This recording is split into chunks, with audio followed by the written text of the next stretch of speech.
All right. Hello, everyone, and thank you for joining us for our session. This is Pinning It Together, Button Making, and Other Low-Impact Ways to Collaborate and Support Allied Programs. My name is Joshua Youngblood. I'm going to introduce all of our panelists. We're actually all in the same room, so we're going to come up on screen when it's time, but I'll introduce everybody now, and then they will join us when we move through the program. I do want to say that as an education program, I highly encourage you to put some questions in the Q&A or in the chat, and we'll get to them at the end. We really want to hear from other folks, and we want to hear your thoughts on the stuff that we're going to be talking about. So our presenters today are Sara Barclay, who is the Exhibits and Engagement Archivist for Special Collections, the University of Arkansas Libraries, Catherine Wallack, who's the Architectural Records Archivist in Special Collections at the U of A Libraries, and then, as I said earlier, Joshua Youngblood. I'm Rare Books Librarian and the head of Outreach and Instruction in Special Collections. And really, a lot of what we're going to talk about today is about our team approach to outreach and how we've used that team approach to navigate a pretty tricky and busy and confusing couple of years. And I think we've been successful at it, but we're still learning and we're still in process of all of that. So here at the U of A Libraries, we have been trying to create engagement as we can. Libraries and archives literature has looked at the importance of demonstrating our value through measurable engagement in recent years. There's lots of literature out there on that. That's something we keep an eye on all the time here at the U of A Libraries, just like I know you all have to do that as well. But like many special collections, we are in an extended period of transition, and we find ourselves with sometimes limited resources and limited capacities, both staff-wise limited capacities and physically. Like we have a lot of physical limitations on our space and on our resources, and we'll talk more about that. However, in the outreach team in Special Collections and then Special Collections as a whole, as a division within the U of A Libraries, we continue to look for greater return on investment or ROI with the resources that we do have available. And we continue to try to work to meet the growing needs of our students and new programs. And we look at those as driving priorities for our outreach program. So just a little bit of background about Special Collections. We're founded in 1967, and we have collections that were actually brought to the U of A Libraries as rare and unique materials beginning in the early 20th century. We have more than 3,000 archival collections that are available to researchers, and that totals well north of 30,000 linear feet of material. And we also have 120,000 print material items in our rare books in our Arkansiana collection and other published work collections. Our holdings include historical collections, university archives, digital preservation, and digital archives. We've also have been adding new programs as we continue to expand. And one of those, which we'll mention several times today, is the Arkansas Folk and Traditional Arts, which is an NEA-funded program that is hosted here at the U of A Libraries that allows us to do statewide outreach in new and different ways. But it's an example of actually how our programs are continuing to evolve and change, even as the libraries ourselves, physical spaces, and staff is in a moment of transition I'll get into a little bit of detail about in just a second. Since COVID, we have now gotten back over to 1,000 researchers per year. So we are a very busy and well-used Special Collections. We have researchers who are coming from around the world. We have researchers on campus. We have this kind of percentage basis of 55 or 45 that kind of flips year to year, but we always have a pretty close to an even number of non-campus and campus related researchers. They're doing virtual research. They're requesting duplication. They're also visiting us on site. We host researchers from around the world for some of our more internationally significant collections, whether it's in the arts, or whether it's in architecture, or whether it's in international relations and international education. We do have those. But then we're always hosting researchers from the state of Arkansas, the Fayetteville community, and students on campus, and faculty and researchers here. And we're part of a rapidly growing campus. So I've given you the numbers on our collections, but for the University of Arkansas itself, in the last just over 10, maybe 11 years, we've gone from 19,000 students to more than 32,000 students. Faculty has expanded. We get new buildings, it seems like every week. It seems like there's a new building, constant construction. And of course, that construction is hitting us as well. And so just to draw your attention to my clever pun, I think, of pinning it together here. So these are two images of quilting. One is from a folklore collection. The folklorist on campus here for more than 3 decades was Mary Celestia Parler. Here she is working with students in a quilt sample book. We have her archives, but again, it's one of more than 3,000 collections that are available to researchers. And down below is an example of a very recent outreach opportunity for us. The Smithsonian hosted the Smithsonian Folklife Festival last year of 2023. Was focused in part on the Ozarks. We were one of those partner organizations made possible through AFTA, our Arkansas Folk and Traditional Arts Program. And what you see are people from the Ozarks engaging in quilt making and tradition sharing right on the Washington Mall. So I've alluded to some of the challenges we've had. We have had lots of challenges. I can think of them maybe in terms of contingencies instead. And we've had a lot of those to deal with. We've had our first and second floors are being radically restructured right now in our library's building. That's Mullins Library, our main building. And that includes a major expansion of our special collection spaces and a change in our position in the library in some ways. Although we will be going out to our first floor, which is where we've been since 1967, 68. Our footprint there is going to vastly grow. And you might have heard some of this from some of the other presenters at SSA, or you might have seen our repository tour video. If you haven't, I highly encourage that. But we are dealing with a lot of space change right now. 99% of our collections are off-site. It's probably a little bit more than 99%, but we do have a teaching collection here. So 99% of those collections are off-site. But we're still seeking to maintain the same level of research, access, and use of our collections instruction that we've had in the past. And now that's kind of an impossible goal, but we are trying to do that. So meanwhile, we've been in temporary spaces for this last round of renovation in the Mullins Library. And for more than 2 years, our staff are actually in 2 different buildings, 3 if you count our offsite storage facility. And this actually follows remodeling of our 3rd and 4th floors just a couple of years ago. So in 2021, right after COVID, or whilst we were still dealing with COVID protocols, the Mullins Library main branch opened up our 3rd and 4th floors, which is mainly used for our main collections and other students, but it's also where our instruction spaces had to migrate to. We had a changeover in where we're student research rooms and requestable rooms, where we do collaboration. So we've had that renovation to deal with. Meanwhile, we've had a lot of administrative and leadership challenges.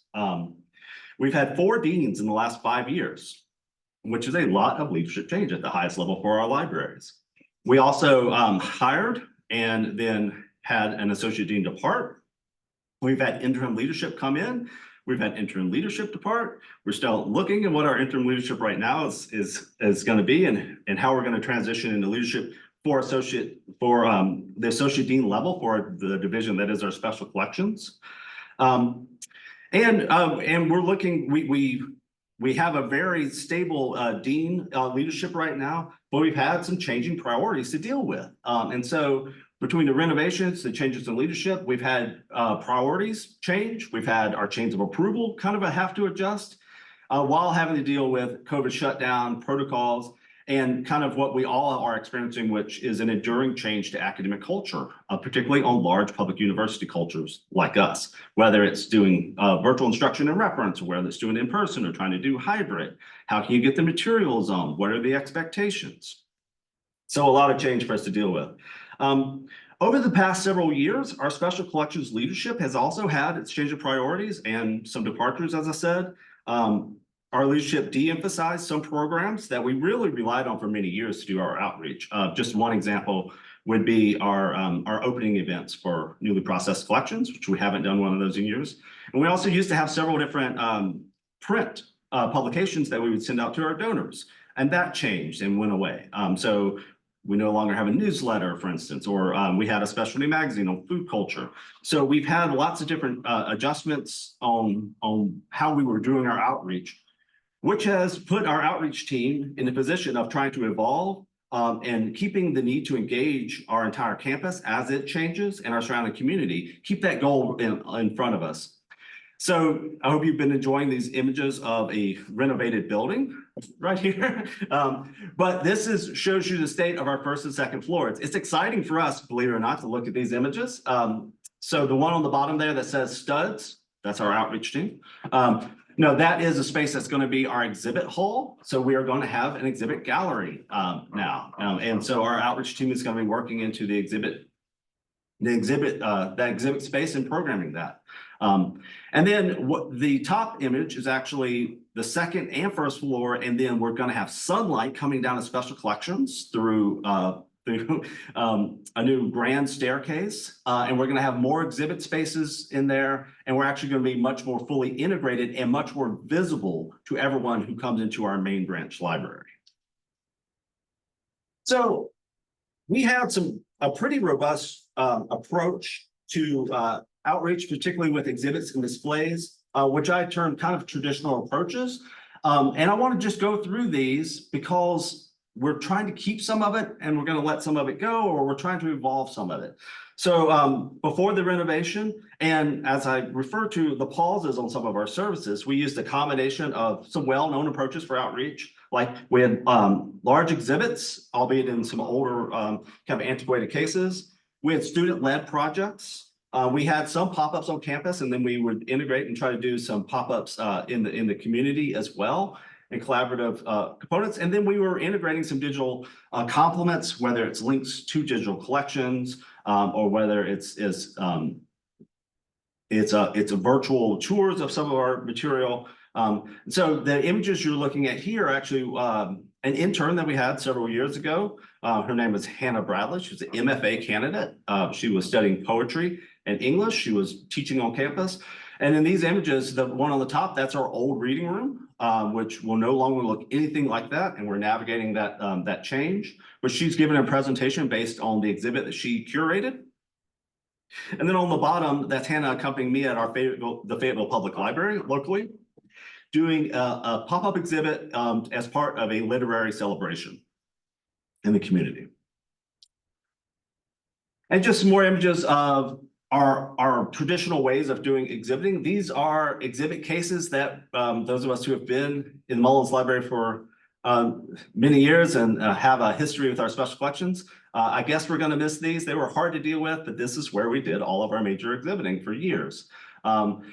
The top right image there shows an exhibit in our hallway cases that were pretty difficult to work with, but we made the most of it. You can see how full they are. And there's a close-up image there of a folk music and folk arts display there. Note the pinned together quilts in the back. But that was how we would try to use those cases as much as we possibly could through a team approach where, maybe someone had a particular idea, or maybe we were calendaring it together, and then someone would take lead on selection. That how you do team-based exhibits, which you're all familiar with.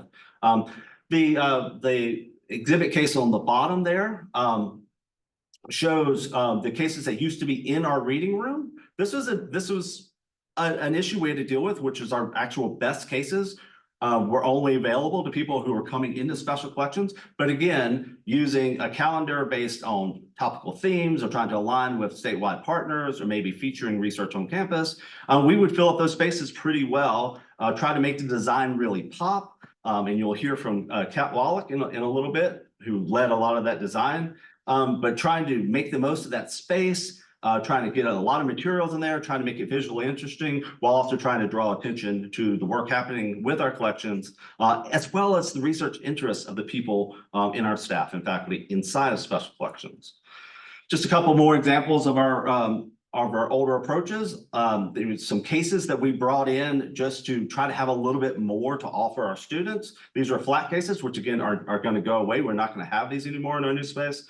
And then an example of just a kind of quickly put together pop-up that we had in our reading room for Banned Books Week, trying to feature some different, maybe unknown or unappreciated aspects of our collections, including our pretty robust rare book collection.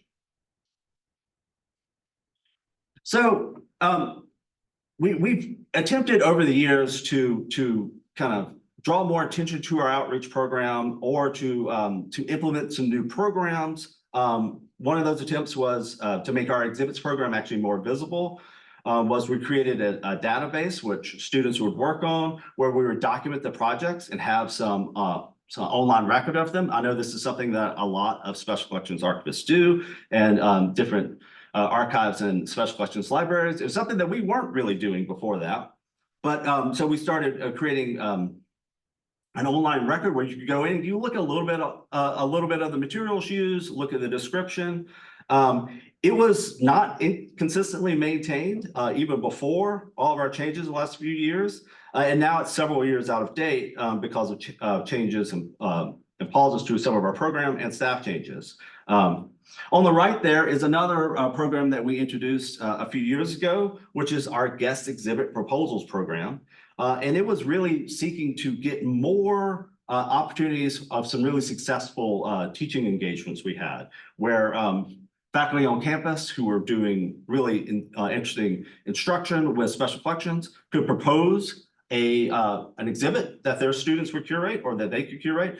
And we were also inviting people from the outside to make some proposals. Again, this is on hiatus, although we keep getting opportunities and ask for this. So right now, as we're thinking of how we're going to change in the next couple of years, we're thinking of these programs that we had, how are we going to refresh them, but also how are we going to keep that interest going? Because people keep asking about things like this, even though we don't have the space, we don't have the staff capacity to do something like this.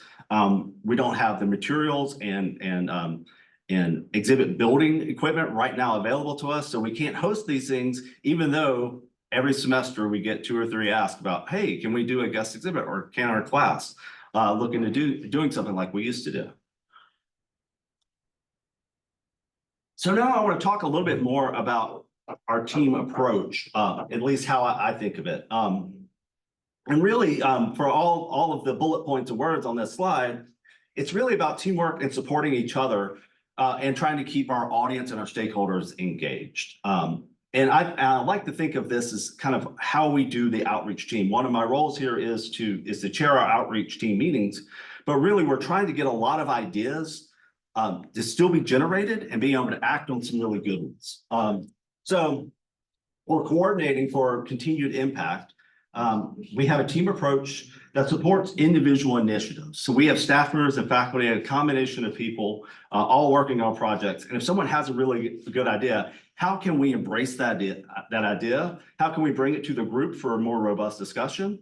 How can we look at the potentiality, maybe not work on some, but also how can we say, oh, that's doable, and how can we share the work to take this one person's idea or something we've set as a team priority and take that forward.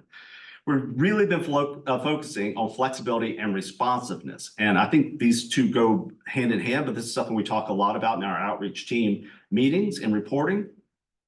So we will have collaborative scheduling and some far range planning for some activities and exhibits and engagements that are going to be a little bit more planning intensive. But we also evaluate new opportunities as they pop up, and we try to find a way to say yes to things. And so we don't want to turn people away, because we know that if we were just turning people away in this moment, which is now going on 4 years of transition, 4 to 5 years of transition, we would be losing a lot of audience. So we're trying to keep that audience and trying to keep the engagements going. So we're flexible, and then we're going to be responsive and try to find a way to make things work. We maintain an open posture, even with our constraints. So that means that we can have quick turnarounds, even though people might have their own anxieties or worries, or they might have some staff capacities. Maybe there's someone else that can help.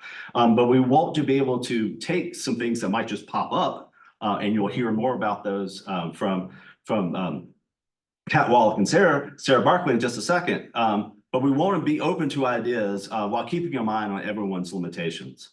And I mentioned this earlier, where we're trying to keep what worked while allowing people to innovate and change. So trying not to just keep things exactly the way they were, because we know it's going to be very different in just a couple of years. What you're looking at here, these images, this is me at the Fayetteville Public Library again. This is a pop-up exhibit and talk that I gave. I was really focused on giving a lecture because I was asked kind of last minute, a couple of weeks out, to give a talk in support of our AFTA program, but also with some statewide partners.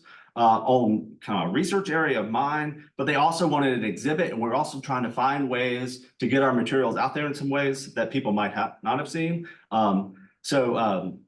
Catherine Wallack, our architectural archivist, helped me do a setup on this, this display real quick. We pulled some stuff from some boxes, some older materials. We got an exhibit, it's was up. And then Sara Barclay put together some specialty pins. She designed some stuff. She and some other members of our staff in special collections had some engaging handouts to give away. So we made it, even though it's just a couple of weeks of planning, we made it a really exciting and fun activity. People were coming and getting buttons. You could see some folks with glasses of beer there, engaging with some facsimiles. It was fun. They were going for music. Over here, even had some people stay for my lecture, which is surprising. But it ended up being very successful, even though we were really just trying to piece it together. How is this thing going to work? So I mentioned ROI earlier, or return on investment, and I don't know about you guys. I mean, as an archivist and with the work I do with rare books and working with my classes, I don't want to always have to think about things like investment or making my case or proving myself. But there are some realities we have to deal with. And so some of those realities mean that we might not have the funds to do the exciting stuff we want. It might be involved in, say, I don't know, a multi-million-dollar renovation project, or we might not be able to access some materials that we want, or we don't know who's doing the purchasing at different times. So funding might not be predictable or even available at all, but we still have to think of how are we going to show that our work and the work we're putting into things means something and is making a difference. So one of the things we've done is, and that relates to this return on investment, is using some resources we already have available in a larger library, asking for help, but also saying, hey, remember this thing that we used to have and we put in storage? Can we pull that back out? Is there someone that can help me set this up? Remember this printing procedure we had? Is that something we can revisit? But we keep an eye on making this case for future support. And I'll talk more in a few minutes about why that's important. But even when things are in transition, you're not sure how it's going. You have to keep that in front of you. You want to do good work, and you also do want to have more funding, more space, more possibilities for growing the programs. And a case has to be made for that. So engagement and impact is still really, really important for what we do, even though we're focused on having enough storage capacity for our growing collections, of having enough offices for all of our staff, getting asbestos out of a building that was built in 1967. These are really important things, and modernizing our building overall, but we still have to keep an eye towards engagement and the impact we're having on our stakeholders. And that is true even when activities are quote unquote pause. So we could say that we're pausing programs, yet we all have work to do. We all have our research interests. We all have the things that we're really into. And we also still have our community, whether it's students on campus and faculty, or it's people in the surrounding area who want us to be involved in the work that they're doing. So these images you're looking down at the bottom, that the one on the left of a lecturer pointing at a screen, and then the one in the middle, those are instructors, faculty members here at the U of A campus who have worked with us for years. And then as we had to shut down our rooms, as we had to pause our guest curated program and other things, they still wanted us to be involved. And so the one on the left, that is a lecture with a pop-up exhibit at our honors college, where we found a space to showcase one of our researchers, that's Anna Polito-Rule, Dr. Anna Polito-Rule, some of her really cool research involving some of our rare books. And then in the middle there, that's one of our professors from our world languages program, Dr. Daniela De Junio, who was brought an Italian-American conference to Fayetteville, but she really wanted to showcase some materials we had related to local people of Italian descent. And so she asked us to be there to promote the collections, maybe do a pop-up exhibit, share some information about special collections, even though not everybody that would want to would even be able to visit us to do research. So in the last several years, we've had lots of opportunity to think about ways that we can use digital to take the place of what would have been some traditional outreach methods.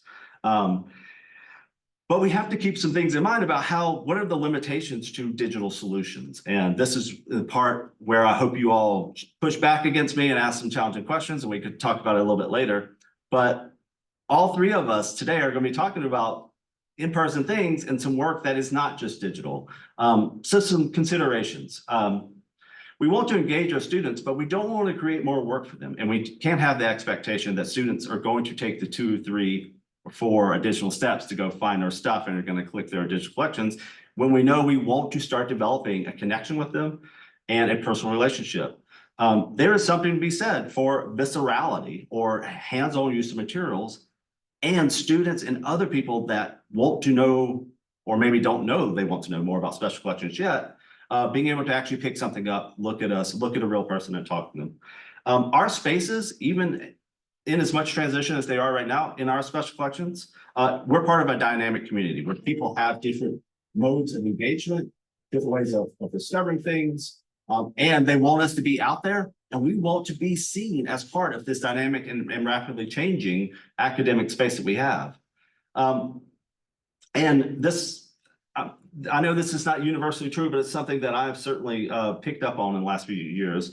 Students and their faculty members and lots of other stakeholders, they want to be in real life with us. They want to be in the room, in the space, engaging with our material. We can't just farm it all out to digital solutions. So some approaches to consider kind of overall, some things that we're thinking about and some takeaways before I hand it over. So utilize your partner communication channels and use word of mouth. This is some traditional methods, but asking people for help, getting the word out. But don't think that you have to have a fully articulated PR campaign to do an exhibit or just to go up and do some work with a local partner at another institution or to go to another program on campus. There are other ways to communicate, and there's other ways to create kind of promotional materials and to get people excited.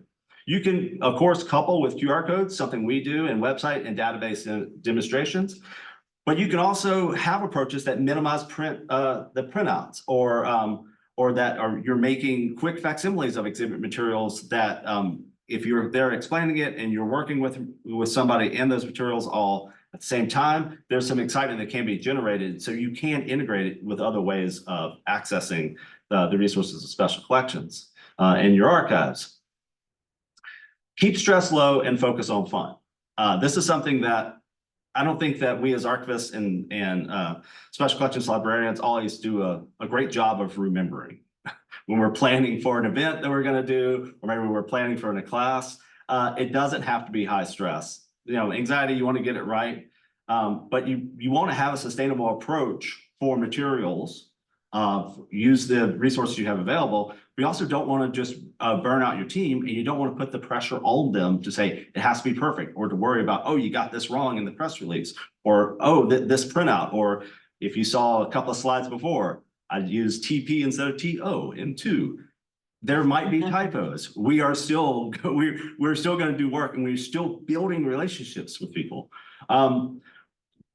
There are some strategies for getting this done and having quick turnarounds and being responsive, including reduce approvals by having some stock materials and offerings. And you'll hear more about this with our button program, but we've also done it with printouts for exhibits, of having some stuff that you can plug and play, but you don't have to do all the stress of, we need original design for this and we need some really high-end printing. Maybe we already have something that will work, and maybe we can do it in a way that doesn't have to go all the way up to the dean's office, or in our case, go to an associate dean's office who might not be available. Our interim associate dean is doing a fantastic job, but she's extremely busy. And so we need to be able to do some things on our own. And know that we're gonna have fun doing it, and know that's part of us sustaining relationships without creating more programmatic burden. And so with that, I will hand it over to Catherine Wallack. Thank you, Joshua. I am Catherine Wallack, Cat Wallack. I'm the architectural records archivist, but I do outreach and instructional work as well, and cross some boundaries topic-wise. So I think that we can probably all agree that relationships are kind of at the core of And for us, maintaining campus partnerships and relationships with other units on campus has been a challenge, but been critically important while we go through these changes.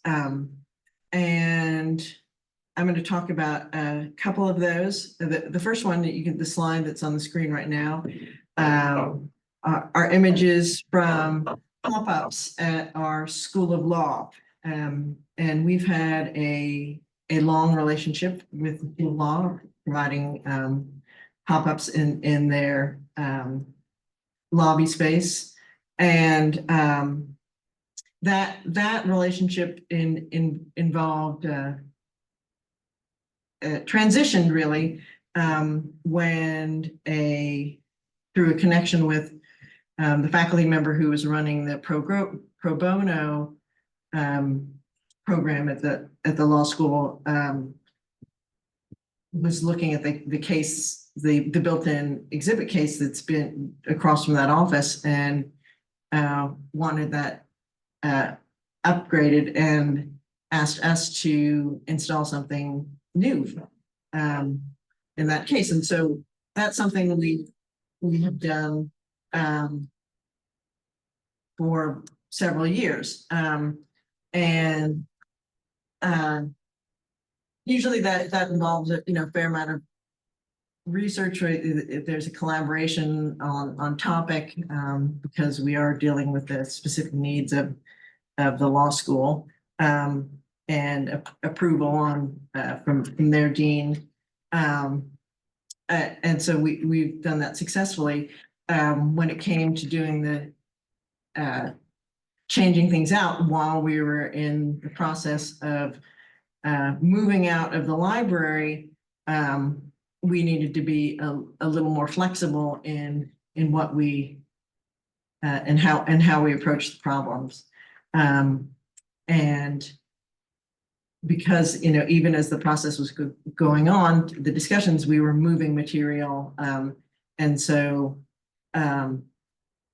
instead of doing the same kind of approach that we had done in the past, we suggested instead that a topic for the exhibit that we could use already digitized materials completely to furnish the contents. And so to that end, our university archives have a whole lot of material that's digitized, and we also have all the university publication, newspaper publications and yearbook publications digitized.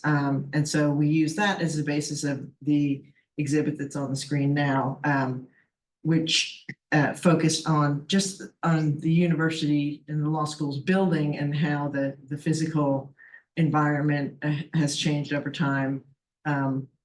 And because of this relationship with the law school, they've been very happy with our contributions.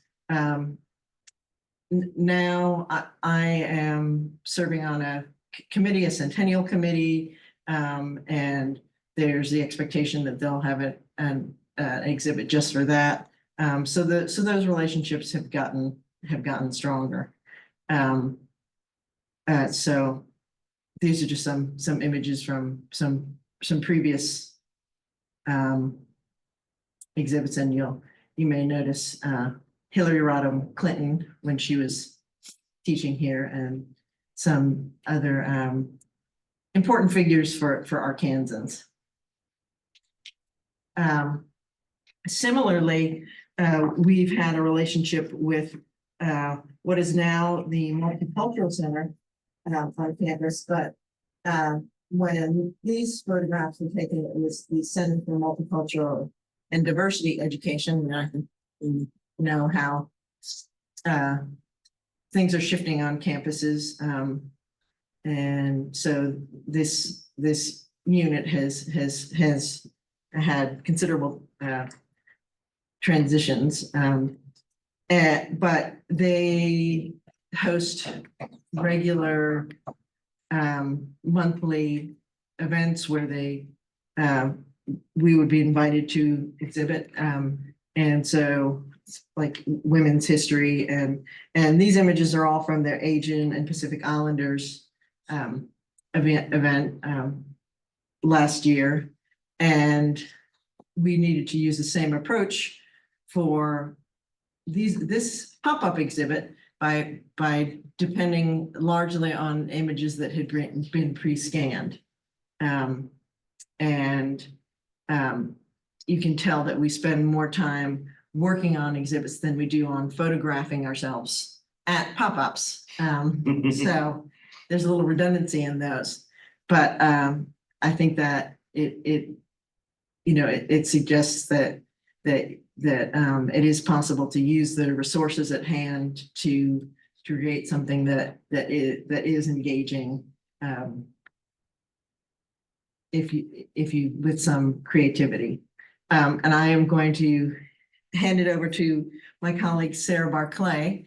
And she will be talking about another relationship we've had on campus with our university museum, which they don't have their own exhibit space. So it's a little bit unusual for a museum, but that has allowed us to develop this relationship because in the past we've collaborated. They've loaned us some of their incredible materials for our exhibitions, and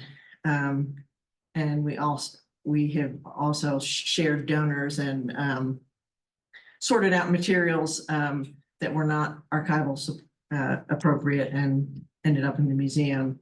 And so kind of as a result of that ongoing relationship, I'm now a member of one of their advisory boards. So Sara will talk to you a little bit about this and other relationships we have with the community. Here's Sara Barclay. Hi, I'm going to move the text down a little bit because I'm a little shorter than the other two. But hi, everyone. Like Kat said, my name is Sara Barclay. I'm the Exhibits and Engagement Archivist here at the U of A.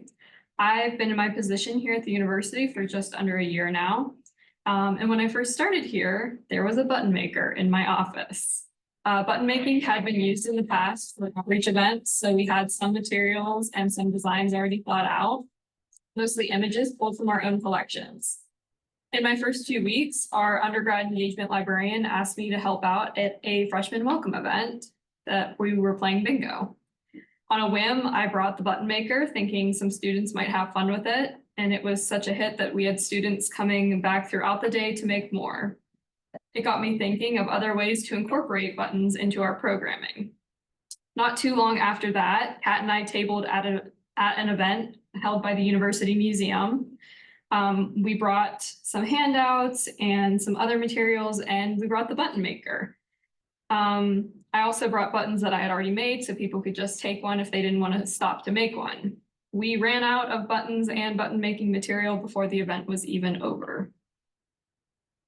A few weeks later, Arkansas Folk and Traditional Arts, our state folklore program, which is a part of the Special Collections Division here at the university, like Joshua has mentioned, was asked to table an event at the Fayetteville First Thursday program with the theme of being First Folks Day, all about folklore and folk arts.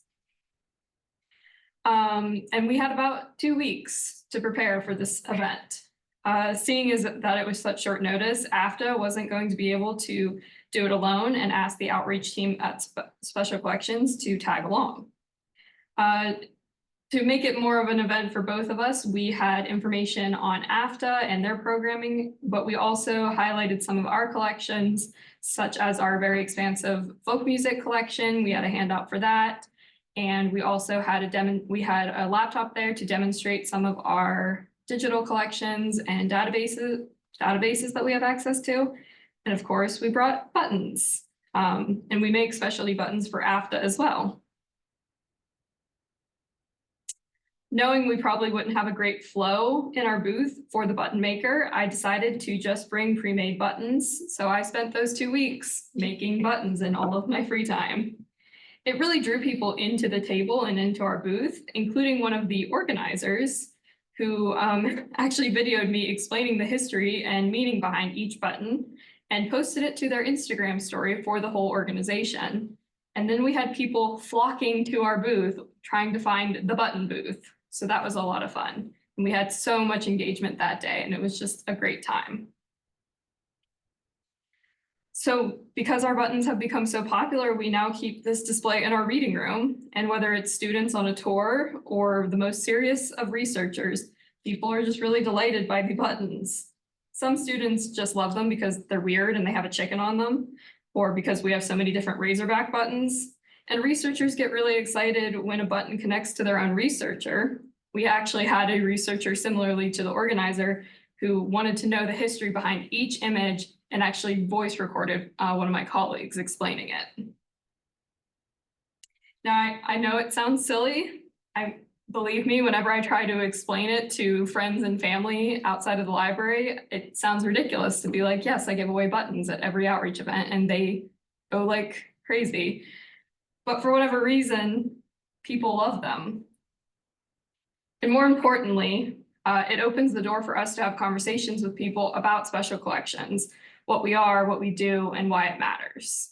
And it opens that door in a very organic way because they are the ones who are interested. So now we bring the buttons everywhere we go, basically. And students and researchers get really excited when we make a new one. People who come into the reading room regularly always check our little Lazy Susans to see if we have put any new ones out. On the screen, you'll see our 3 most popular buttons, including the first officially licensed Razorback, another Razorback from the yearbook of 1980s, and as well as the logo from the Chicken of Tomorrow contest, which students, I don't really know why, but they go crazy for it.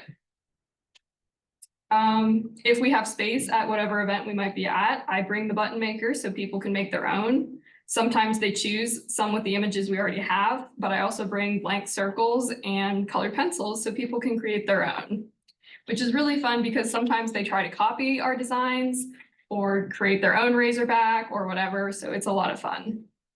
We've done it at many different events, even not just for special collections. Joshua runs the National History Day for our area of Arkansas. So we were there and we brought the button maker and buttons, and students had a great time, and it was a great way for them to sort of de-stress while their projects were being judged. They're also a great way for us to work together on an event, like Joshua mentioned, with his pop-up exhibit. Kat was able to help him set up with it. He planned all the materials. I was able to make specialty buttons for it, even though we weren't all able to go to this event. We were all able to pitch in, which was great. And it's just been a really fun way to engage with the public in a way that is extremely cost effective. I mean, materials, I could probably buy enough materials for a couple hundred buttons for maybe $20 or so. And it's proven so effective for us that other departments in the library have borrowed it for their own events, and even local museums have borrowed it. Connected with our button making, my colleague Cassidy Long and I decided we wanted to do something for students during finals. And at first we thought about just having the button maker out for students to take a study break, and it quite literally snowballed from there. What was expected to be a one-day drop-in session in the library, where we expected maybe 50 students to stop by, turned into a 3-day affair with nearly 600 students. Once we learned that we needed to be very explicit in our signage, i.e. that it was free food for students, we had a steady stream of students the entire 6 to 8 hours we were set up each day. We had the button maker, coloring, and mini Play-Dohs for students to take. And because it started out as fairly low cost, the library was able to pay for it out of the general funds and not from the specific special collections budget. And as the event went on and they saw how well we were doing, they were very willing to give us the money to keep it going for 3 days instead of just 1. We had a hot chocolate bar, sodas, chips, cookies, and loads of different candies. We had a fake fireplace going on the screen and relaxing holiday music playing in the background. Some students just stopped by for snacks, but more than we ever expected, stayed and made buttons or colored or played with Play-Doh for hours. We actually had two girls stop by towards the end of the first day, and they just sat there and drank hot chocolate and played with Play-Doh for a good 2 hours because they had just taken a chem final and they needed to take a break before they started studying for their next final. And they were the ones who asked us if we were going to be here again the next day. And while we hadn't planned that at all, we were like, yeah, we can do that. Yeah, if you guys want us to, we'll do it. So it's because of them that we did it the next 2 days. And I will admit that outreach was not our top concern when we started this. We just wanted to give students a way to relax and de-stress while they were inside the library. But as always, people wanted to know about the buttons, and students were also curious about special collections. As we sat there coloring and drinking hot chocolate with the students, they began to ask questions like, how did we become librarians? What did we do in special collections? And my favorite, what's the coolest thing in special collections? Once again, they opened that door for us to bring people into the know about special collections. And it provided us with a lot of insight about how maybe more students are interested in our field than anyone realizes, but they just don't know who to talk to about that interest. Which has, I'm going to skip that part. Students also recognize both me and Cassidy, both in the library and out in the real world, which has been a lot of fun and has been great. I've had classes where students are like, oh, I remember you, I was here for the hot chocolate. The event was more successful in many ways than we ever imagined. Cassidy and I are in the middle of planning our spring finals stress buster starting next week. And while it seems like a lot of money did eventually go into this event, it ended up being, I think, less than $2 per student at the end of it. And because the event was so successful, the library has once again provided us with funding for our spring stress buster. And we're very excited to make this a new tradition for students and for the library and special collections. All of this is to say that provoking a casual interest in students and the public has proven to be an effective outreach method for us. And I will turn it back over to Joshua. Thank you very much, Kat and Sarah. And so I want to wrap up kind of our formal part of our remark and then get to all of your questions and comments, and hopefully there are many. But just to offer some conclusions. Maintaining engagement and creating connections makes the case for more substantial support in the future. So Sarah just gave a great example of that, of the libraries finding ways to actually step up their support of the Stress Buster event, but also making sure and checking in on us. It's like, oh, you guys are planning this, right? And Sarah didn't offer the numbers, but the numbers for that event are just really amazing. And they went far in excess of what the library's overall Stress Buster and finals activities achieved.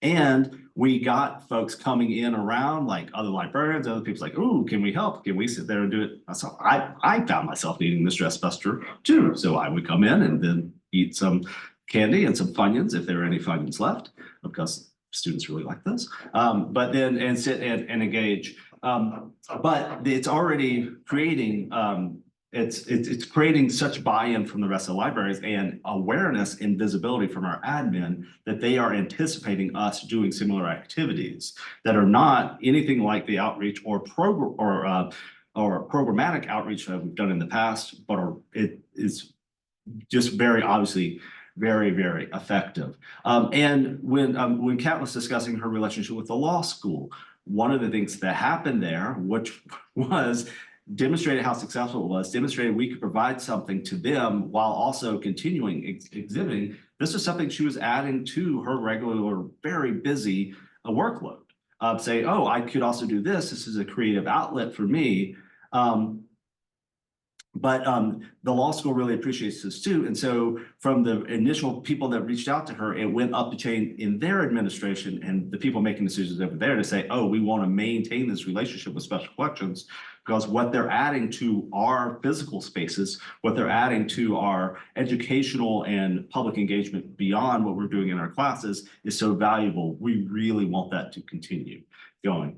And so for us, that creating that case and maintaining that engagement and making the case for more support in the future, it includes those pictures of the vacant building I showed at the very beginning. where we are going to have an exhibit space. That's because we're demonstrating the impact of our exhibits and how much of our campus community and our surrounding community wants to engage with that. We're going to have an expanded classroom space, which also we've been able to make the case for and an assembly and facility and fabrication station in our classroom. So we'll have a classroom for our archival materials and rare books, but within that will also be a place where people within the libraries or programs around campus can actually come in there and learn how to do fabrication, whether it's creating facsimiles or it's creating their own exhibits. That's going to be part of our classroom. And I have to tell you, our library leaders are very excited about that. So post renovation, a lot of these things we've been working on and testing and creating more buy-in for are going to be realized in a much more visible way. And special collections itself will be very, very visible. And so it'll be easier, I hope, for us to demonstrate all this value we're creating even more. Another conclusion that I'd like to offer is the importance of embracing your staff and colleagues' creativity and excitement. So taking the ideas, whether it is wanting to add something and do a little project that's outside of what they would normally be doing, or just had an idea for something you could do where we took an existing program, like some of the stuff we've done with buttons, and completely change it and apply it in different ways, and seeing how you can pour into that, seeing how you can find other people to support. Part of being in the midst of the renovation and all of the other transitions means we all have priority, which is actually beyond our outreach, which is maintaining our collections, our inventory control, getting things from our offsite facility to the onsite facility, all of that stuff. Those are the things we're actually really, really focusing on. We are still doing all of the prep work for moving back into our library, but we do have these this need for creative outlets and excitement about projects, which we're seeing turn into really net positives for the division and the libraries as a whole. It's a cliche because it's true. Perfect is the enemy of the good. You can try something and it not quite be perfect, and it still was great. And this really applies to how we do outreach, but it's also how we are handling some of the challenges.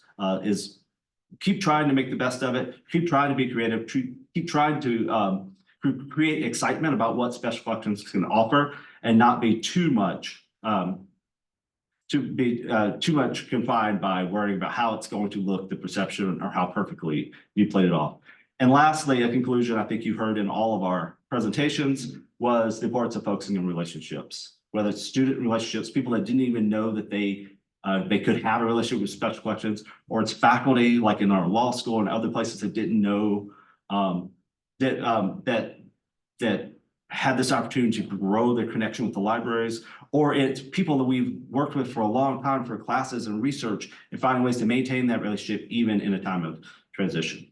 So that's everything we have. We look forward to the Q&A next. Thanks very much. Should we go?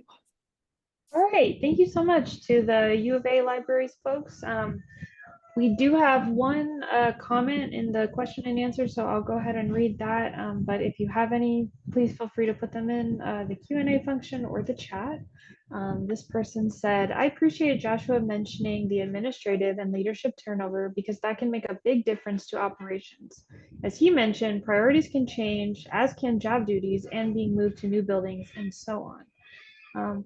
I know it's just a comment, but do y'all have anything you'd like to comment further on that? Yeah, I already have words, so. Go for it. Yeah, so I think the way I framed it is that it's a lot of challenges we had to deal with, and I didn't give maybe as much credit to our administrators who are giving us space to find solutions and trying to support us.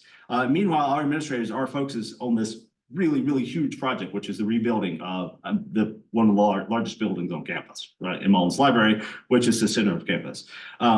But so priorities are going to shift, and there are larger priorities too. We had a couple of references, and I don't want to get into it, but there's also social, political, regulatory stuff that could affect your priorities as well. But the work that we're doing in special collections is still important, and I think we can find lots of ways of making that case. Now we're all on the screen. So, yeah, so we've had to navigate that, and we also just have to be kind of self-critical to come back to the drawing board, whether it's in our division-wide meetings, which we've still been doing, or finding ways to get people that are in one facility talking to the other facility and getting back together and having some conversation and shifting what are our yearly goals to reflect the changing realities, and to take in what are the changing priorities from our leadership with the ones that we know we still need to make the case for. This is stuff we think is really important too.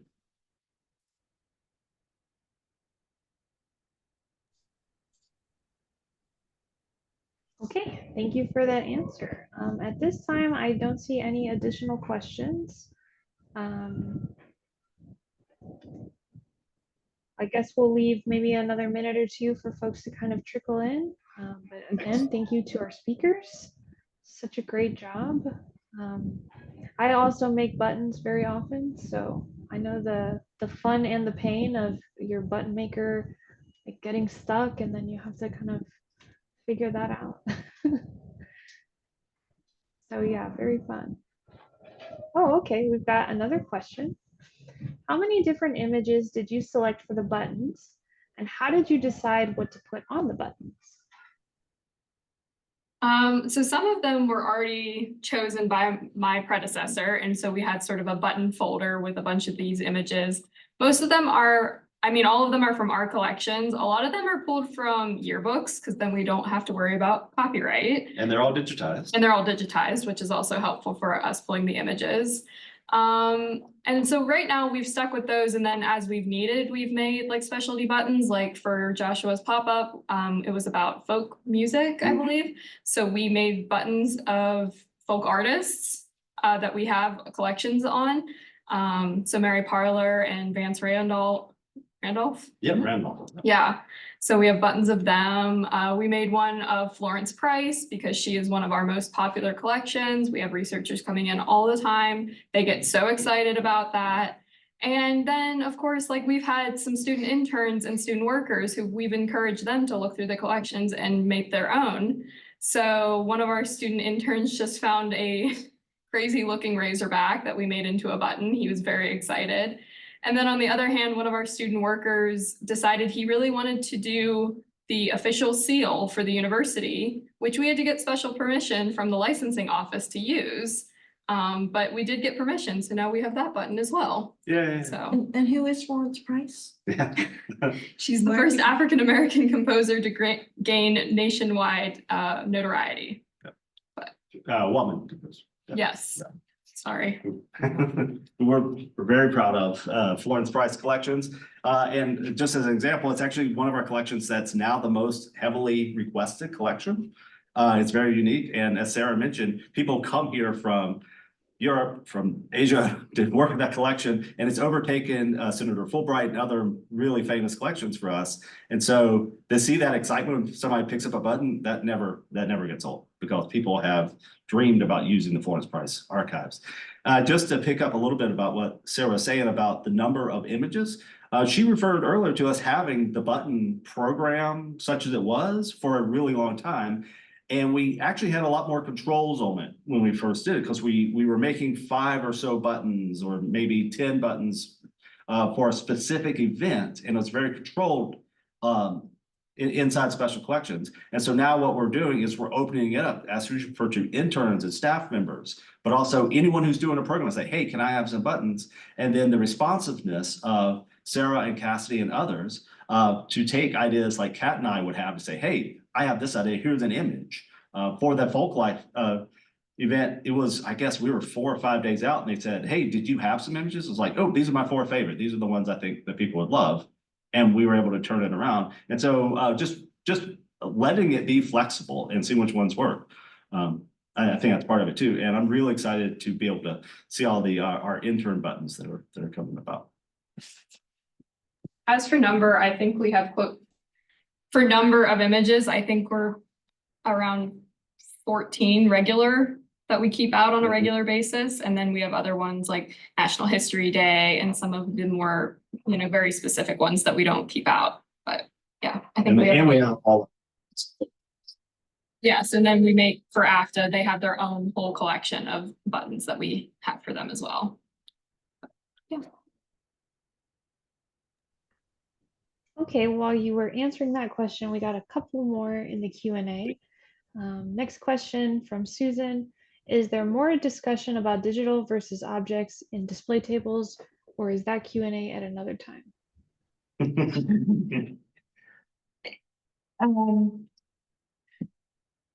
That may be for another time, but you know, when we have things that that are handleable and we like to get them out there. So, you know, we use some judgment about what gets taken to public spaces, and when we're tabling, a lot of times we're, you know, if there's one person personing the table and a number of visitors, you have less control over the materials that are there. But for example, at that folk event that Joshua showed the images, we brought in artifacts in addition to the books that we just had. So, you know, yeah, I mean, having actual materials to handle turns people on. So we like to do it. Yeah, and we're driving people to our digital assets too. So this is for us using traditional, I think Danielle referred to kind of the low key outreach. I think part of what we're talking about is the importance of the low key outreach and approaching it in kind of a low key way. But we also use it to push to our digital resources. So Florence Price, that button, one of the buttons for Florence Price is the picture, which is maybe the most single requested item in special collections right now. It's because whenever anyone publishes a news article or anything about her, it's a picture. It's also available from a digital collection. And so we can say, oh, do you like this picture? You can see all of her family photos. You can see some other things available there with the folk arts. We have all of our folk life and folk archive images are actually scanned and available for free. And we have 2 different places for people to find them. And we have a QR code to point you to that. Then we also have a digital collection of all of our music and recordings from the Folk Life collection, 4,600 recordings, the largest collection of Ozark folk music in the world, which I've said more than once. That is, so we're saying, yeah, you want to see more stuff? Here it is. Go listen to music right now. And by the way, you can also download this as an MP3. Or if you wanted to create your own thing, let us know. I've had lots of work with podcasters and people creating their own content that want to use our folk music, the recordings as well as the images, and just pointing them to like, yeah, this is great. Yeah, just take it. And so I think what we're saying though is that it dovetails with a lot of our regular approaches or the more normal low-key approaches. Okay, so the last question we have for now, do you mark the buttons as coming from special collections? No. Great question. I have the reason I love that. Sarah, I don't know if you want to talk more about it. But yeah, no, we don't, because we're not worried about the branding of it. We're worried about the relationship. That would be my rationale. And please, Kat and Sarah, tell me I'm wrong. And the buttons are also small. Yeah. So They're Like the small. size of a quarter. yeah, it's more potent just to have the image on there than to worry about adding that. You know, I've been at events where we've taken a selection of buttons and then maybe it's a conference. It's actually happened at a music conference I was at where I took buttons. And then you see the buttons on people's backpacks or on jackets the next day. And for that to be the conversation starter, you know, is getting the button the end all be all of their research request or their inquiry? No, right? So it's just a button, but it's a really interesting button that does tie back to us. And we're creating, I mean, if you want to get technical about it, we are creating discourse with those objects, but we're not worried about the control of it. So we, as Sarah mentioned, the licensing of the hog, that's actually a really big deal because now we can just share that and had to convince the university we're not selling it. We're giving it away, giving away a picture of the hog. But who out there doesn't know that an old picture of a razorback hog, a big red pig, is probably the University of Arkansas, and it's an old picture, so it probably goes back to us. So it's an opportunity for more conversation.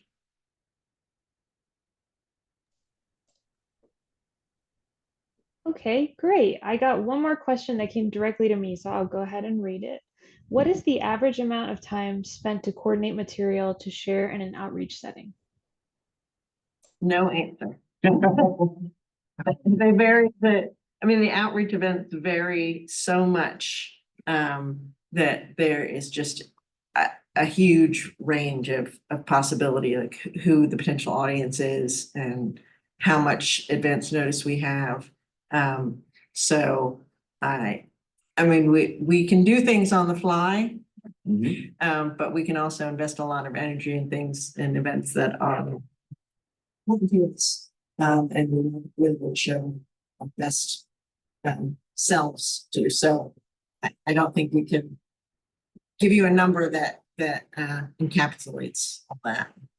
And, you know, there's a lot of, the most labor intensive part of it beyond, like, if you're selecting original images and writing descriptions, of course, that's a lot of labor. But as we kind of referred to, there's a lot of stuff that we can just borrow. So we're using some of our digitized objects. We're using stuff from previous exhibits. So a lot of that labor, making the buttons is a lot of work. But, Thank you, Sarah. yes, thank you, Sarah. But Sara and Cassidy have worked well with our reading room workers and our interns. They have them doing some of that work, and it's kind of in between work. And so, you know, we're not trying to max out everybody's time. Downtime's important, but the in between work and then doing a little bit of prep. And I'll let Sara speak to this, but for the National History Day program, we host the regional National History Day contest here on campus. You know, I said it'd be great, Sara, if you could do a pop-up table there with some materials. And then she and Cassie said, hey, we're gonna bring the button and we're gonna make our own buttons. And then it was kind of in between work. Is that accurate to say? Yeah, so especially when we have an event that is coming up sooner than we realize, and we didn't have as much, you know, we didn't think of like making the buttons or that very far in advance, that we would just sort of do it whenever we weren't doing something else.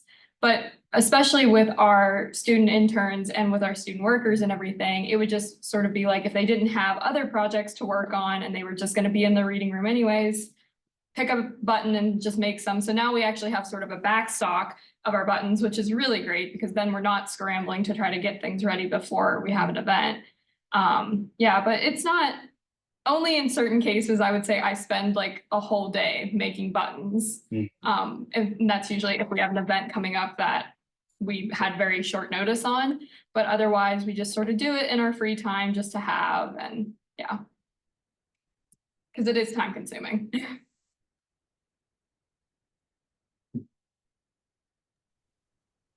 All right, well, I did not receive any more questions. So I want to once again thank our presenters and just kind of open it back up to y'all before I stop the recording. Do you have any final thoughts? I'll see your hand raised. Oh, it went away. They were trying to clap. So I've noticed that in some of the sessions, people who are trying to do the react put their hand up and then bring it back down. Okay, well, I'm going to go ahead and stop the recording, and then we'll go ahead and end the session. Thanks again, everyone, for coming. And don't forget, business meeting is in a couple of hours, but you still have time to buy Slotto tickets or bid on those silent auction items, and you can do that from the lobby. So please do so if you haven't already. It's really easy. Well, Yes, and it supports scholarships, which is very important. So please do. Thank you, everyone. Thank you.